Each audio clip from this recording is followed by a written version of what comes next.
Want to check in, say good morning. It is a cool, crisp morning today here at Novesta.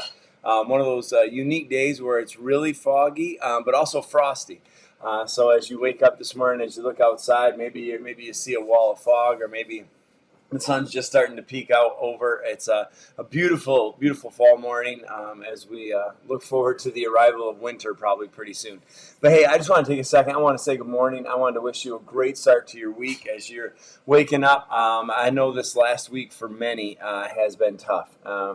Just maybe some news that you found, maybe a loss of a loved one. I know here in the community there's a lot of people that are grieving. Maybe it's unexpected news. Maybe it's just friction, tension. Maybe it just was one of those weeks that didn't work out your way. Or maybe not. Maybe you're waking up this morning and, man, it's been the best week of your life.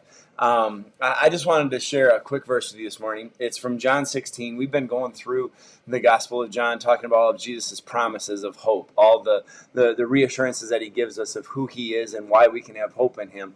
And one of the passages that we won't get to in this series, but that is really true and necessary to kind of just be aware of, is in John 16, Jesus talking to the disciples right before his arrest, right before the crucifixion.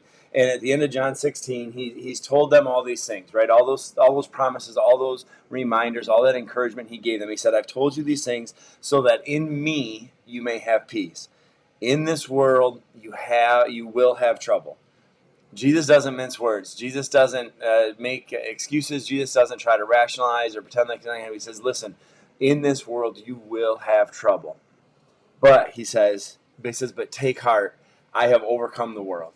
And I just know whether you had a good week or a bad week, we're all going to face trouble. We're going to face hardship. We're going to face some bad news. We're going to face some broken hearts and some crushed spirits, some difficult relationships. But Jesus says, listen, I've told you that it's coming. I want you to be aware of it, but I want you to have my peace. And I've overcome the world. And so maybe this morning you just need that reminder. You need to know that Jesus has overcome the world. As a believer in Jesus, that's why I go to church. That's why I show up to be around believers, is to be reminded of that hope, that promise, that encouragement that is available in Jesus. Jesus does not promise that this world won't have its hard days, that it won't have its broken hearts, that it won't have its crying nights. But Jesus says, I've overcome the world, so there's peace in him, there's hope in him, and we turn to him. For those of you that are struggling and hurting, I want you to know I'm walking there beside you, and I grieve with you. For those that are having really good times, I want to celebrate with you, and I want to rejoice knowing that God wants us to enjoy our life too. He wants us to celebrate those moments. In everything, though, let's be reminded that the peace of Jesus is available through the life and the love of Jesus. And for that, I'm grateful, and I worship him because of that. Wishing you all nothing but the best. Have a super awesome, amazing day. Would love to have you at Novesta at 9 or at 10:30. Love you all. Peace out. Deuces.